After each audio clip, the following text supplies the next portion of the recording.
High বন্ধুরা, সবাই কেমন আছো? আশা করি তোমরা সবাই খুবই ভালো আছো আর আমরাও অনেক ভালো আছি।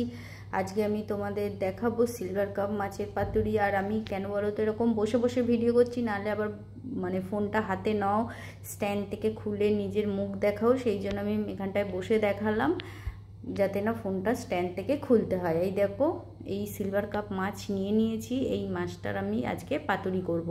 মাছওয়ালারা তো মাছ কেটে দেয়, কিন্তু তারপরেও কিন্তু অনেক ভালো করে মাছ ধুতে হয়, কেন মাছ ওরা কেটে দেয়, আঁশ ছাড়িয়ে দেয়, তাও কিন্তু দেখবে ওর গায়ে আঁশ লেগেই থাকে।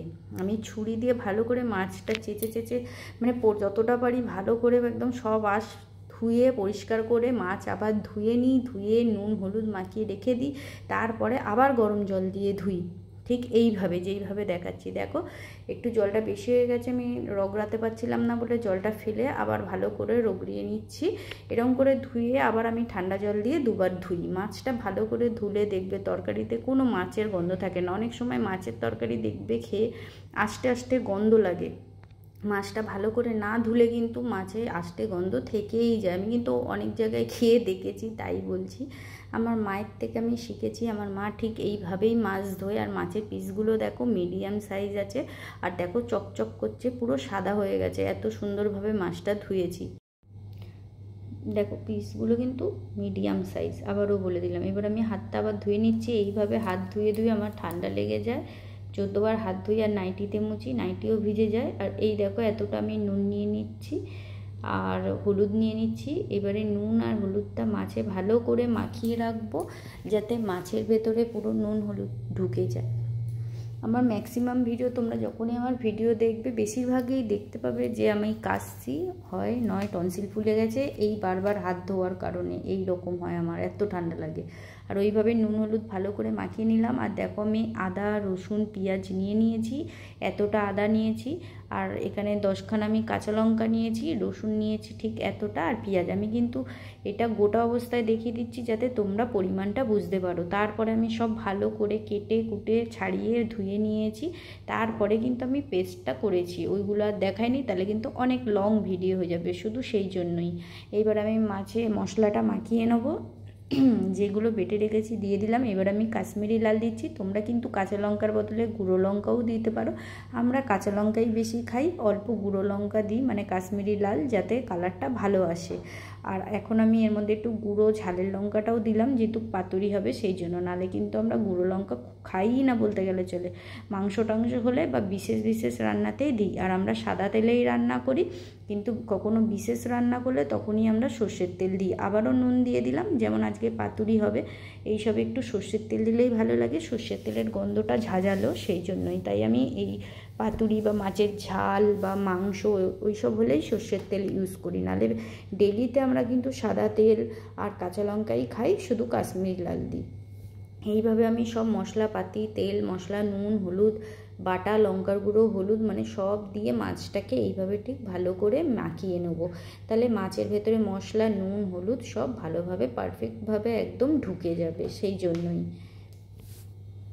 দেখো বন্ধুরা, আমার ভিডিও তোমাদের ভালো লাগে তবেই লাইক কমেন্ট শেয়ার সাবস্ক্রাইব সব কিছু করে দিও পুরো ভিডিও দেখার পর। আর বাটির গায়ে যত মশলা লেগেছিল সেগুলো আমি কাচিয়ে বাটিতে দিয়ে দিয়েছি মাছের মধ্যে। আর এইবারে দেখো পাতাটা এইভাবে ঠিক সেঁকে নেব। আমি ভালো করে দেখাচ্ছি, কারণ অনেকেই আছে যারা পাতুরি খায়নি, ফার্স্ট টাইম বানাবে হয়তো আমার ভিডিওটা দেখে, সেই জন্য। এই পাতুরি করতে কিন্তু কচি কলা পাতা ব্যবহার হয় না, সবসময় একটু বুড়ো পাতা হলেই ভালো হয়, চওড়া গাঢ় সবুজ সেই রকম মোটা টাইপের। কচি কলা পাতা পাতলা তো, সেই জন্য ওতে ভালো হয় না। আর এইভাবে দুদিক ভালো করে সেঁকে নিতে হবে। সেঁকে নেওয়ার পরে কিন্তু আমরা পাতাটাকে ধোবো। পাতাটাকে আগে ধুলে হবে না, তাহলে পাতার গায়ে যে জল লেগে থাকবে সেটা গ্যাসে পড়ে গ্যাস নিভে যাবে। আর পাতা ধুতে গেলে পাতাটা শক্ত থাকে তো, সেই সময় পাতা ছিঁড়ে যায়। এই পাতুরিতে কিন্তু পাতা ছিঁড়ে গেলে হবে না। এইভাবে সেঁকে নেওয়ার পরে পাতাটা একদম নরম হয়ে যায়, আর ধুতেও অনেক সুবিধা হয়, সেই জন্য আমরা সেঁকে নেওয়ার পরেই ধুই। এইভাবে শিরা রোগড়ে রোগড়ে পুরো পাতাটা ভালো করে ধুতে হবে, কিন্তু আবারও বলছি ছিঁড়ে গেলে হবে না। যারা করনি সেই জন্যই কিন্তু আমি ভালোভাবে বলে দিচ্ছি, যাতে তাদের একটুও ভুল না হয়। আর জানি অনেকে হয়তো কাঁচা মাছ খেতে ঘৃণা পায়, এইভাবে যারা খাওনি একবার অন্তত বানিয়ে দেখো, যদি খেয়ে ভালো লাগে তাহলে আবার খেও, আর যদি না ভালো লাগে তাহলে আর খেও না। কিন্তু একবার করে দেখো। আর যেমন বরের উপর রাগ হলে মনে হয় যেন ঘুষি মারি, ঠিক সেইভাবেই ঘুষি মেরে মেরে এই শিরাটা তুলতে হবে। কিন্তু তা বলে পুরো শিরা তুলে দিলে হবে না, যাতে পাতা এদিক থেকে ওদিক না হয়ে যায়, দুটো পাতার মধ্যে শিরাটা যাতে লেগে থাকে, ঠিক সেইভাবেই কিন্তু শিরাটা তুলতে হবে। আর এইবারে দেখো আমি মাছটা দিয়ে দিচ্ছি এর মধ্যে, পাতার মধ্যে, আর পাতার উল্টো দিকে যেদিকে শিরা সেদিকে কিন্তু মাছটা দিতে হবে। তারপরে এই যে এইটুকু জল বাটিটা ধুয়ে নিলাম, যেইটুকু মশলা লেগেছিলো সেটাও আমি দিয়ে দিলাম, দিয়ে এইবারে এটাকে এইভাবে প্যাক করে নিতে হবে। তোমরা অবশ্যই বাড়িতে একবার করে দেখো। আর বড় বড় মাছের পাতুরি খেতে কিন্তু খুব ভাল লাগে, যেমন বোয়াল মাছ, বড় সিলভার কাপ। এই সিলভার কাপ মাছটার ওজন ছিল 2.5 থেকে 3 কেজি, ওই জন্য এইটা ভাবলাম পাতুরি করি। এত বড় মাছের তো পাতুরি খুব খুব টেস্ট হয়। তোমরা অবশ্যই বাড়িতে করো, তাহলে কিন্তু বুঝতে পারবে খেয়ে। পাতাটা আমি পুরো প্যাক করে নিয়েছি মাছ দিয়ে, আর চাটুটা বসিয়ে দিয়েছি, বসিয়ে আমি কলা পাতাটা মাছ মাখা সেটাও বসিয়ে দিয়েছি, দিয়ে ঢাকা দিয়ে দিয়েছি। আমি কিন্তু চাটুতে কোনো রকম তেল ফেল কিছু দিইনি, আস্তে আছে আমি এটাকে করছি। তারপর একটু যে আস্তে আছে থাকবে, কিছুক্ষণ পরে গ্যাসটা একটু বাড়িয়ে দিতে হবে। দেওয়ার পরে যখন দেখবে যে মাছের ওই উল্টো দিক যেটা চাটুতে আছে, উল্টো পিঠটা যেটা খুন্তি দিয়ে দেখাচ্ছি তোমাদের, ওইটা যখন ভাজা ভাজা হয়ে যাবে তখন কিন্তু আমি ঠিক উল্টিয়ে দেবো। আর ঢাকনাটা দেওয়ার কারণ হচ্ছে একটা জল জল যে ভাব, সেইটার জন্য আরও তাড়াতাড়ি ভালোভাবে হয়ে যাবে। এই দেখো উল্টিয়ে দিলাম ঠিক এইভাবে, আর খুব সাবধানে করো, নাহলে কিন্তু হাতটা পুড়ে যাবে। আর আমি তো অনেক দিন ধরে, অনেক বছর ধরে করে করে যাচ্ছি, অভ্যস্ত, তাই অত অসুবিধা হয় না। ফার্স্টে কিন্তু আমারও খুব অসুবিধা হতো এইভাবে উল্টাবার সময়। তোমাদের দেখিয়ে দিচ্ছি, দেখো এখনও কিন্তু বাকি আছে অনেকটাই। এই পাতুরি করতে অনেক টাইম লাগে, কারণ গ্যাসটা আস্তে দিয়ে দিয়ে করতে হয়, জোরে দিয়ে দিলে হবে না, তাহলে পুড়ে যাবে, বাট ভেতরে হবে না। দেখো এই দেখো এখনও কত জল ভেতরে, দেখেছো তো? আমি সেটাই দেখাচ্ছি তোমাদের, কলা পাতার একটু ফাঁকা দিয়ে। গ্যাসটা কিন্তু একদম আস্তে দিয়েই করেছি। যখন মনে হবে যে হয়ে এসছে তখন কিন্তু গ্যাসটা একটু বাড়িয়ে দেবে, তাহলে কি হবে, একটা স্মোকি গন্ধ আসবে, পোড়া পোড়া। কলা পাতার মধ্যে না মাছ করলে একটা পোড়া পোড়া পাতারও আর পোড়া দুটো মিলে এত সুন্দর গন্ধ হয়।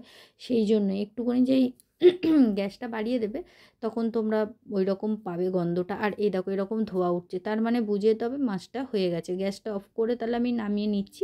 আর এটা না আমি সাথে সাথেই খুলে নেবো কলা পাতা থেকে, না হলে কী হবে বলো তো, এরকম রেখে দিলে পুরো যে ঝালটা সেটা পুরো মাছটা টেনে নেবে, আর ভাত খাওয়ার সময় একদম শুকনো হয়ে যাবে, তোমরা ভাত দিয়ে ঠিক করে খেতে পারবে না।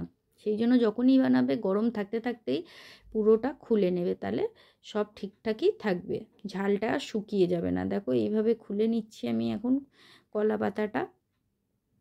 এটা যদি খুলে নিই আমরা, তাহলে ভেতরে যে কুকিং প্রসেস সেটা থেমে যাবে, গরমের ভাবটা তো বেরিয়ে যাচ্ছে না, এই যে এইভাবে, তা সেই জন্যই ঝালটা থাকে, নালে কিন্তু শুকিয়ে যায়।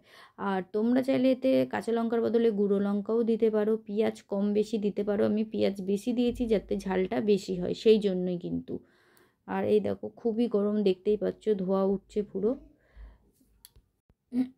দেখো এই দেখো পুরো খুলে নিচ্ছি। আচ্ছা বন্ধুরা, তোমরা যারা আমার ভিডিওটা দেখছো তাদের অনেক অনেক ধন্যবাদ এইভাবে পাশে থাকার জন্য। যারা আমার চ্যানেল সাবস্ক্রাইব করেছো তাদেরও অনেক ধন্যবাদ এইভাবে পাশে থাকার জন্য। আর এখনও যারা করোনি, আমার চ্যানেলে আগে ভিজিট করো। আমার চ্যানেলে নানান রকম ভিডিও আছে, আমি মেনলি ব্লগই বানাই, রান্নার হোক, ঘুরতে যাই করি, মোটামুটি দেওয়ার চেষ্টা করি। তা তোমাদের ভালো লাগলে আমার ভিডিও দেখার পর তবেই কিন্তু বারবার বলছি আমার চ্যানেলকে সাবস্ক্রাইব করে দিও। দেখো ঠিক এই রকম দেখতে লাগছে। আর তোমাদের লাইক, কমেন্ট, শেয়ার, সাবস্ক্রাইবে আমরা আরও এগিয়ে যেতে পারি, আরও এগিয়ে যাওয়ার ইচ্ছে হয়, আমাদের নতুন ভিডিও দেওয়ার অনেক ইচ্ছেটা বেড়ে যায়। সেই জন্যই বলছি বন্ধুরা পাশে থেকো। আমি ভেবেছিলাম একটা মাছ তুলে তোমাদের দেখাবো কেমন লাগছে, কিন্তু তুলতে পারছি না, এত গরম। যাক, উপর থেকে দেখো। আর এই যে কলা পাতায় যত মশলা আছে, আমি সব মশলাটাকে হাত দিয়ে আস্তে আস্তে করে এরকম করে টেনে টেনে নিয়ে মাছের মধ্যে দিয়ে দিচ্ছি, ঠিক এইভাবে।